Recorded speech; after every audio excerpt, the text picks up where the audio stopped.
Biktima ako ng isang taong manluloko.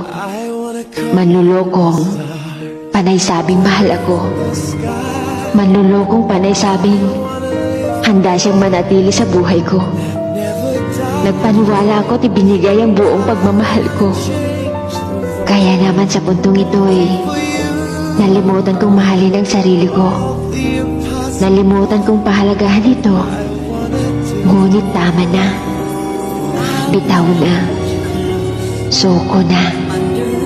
Bitaw na sa mga pangakong siya mismo ay hindi na maalala pa. Bitaw na sa mga taong hindi makita ang iyong halaga. Suko na. Dahil wala ng dahilan para lumaban pa. Siguro tama nga sila. Hindi lahat ng bumabalik nararapat tanggapin pa. Hindi lahat ng nagmamakaawa dapat pagbigyan. At hindi lahat ng mga pangako ay dapat ng paniwalaan.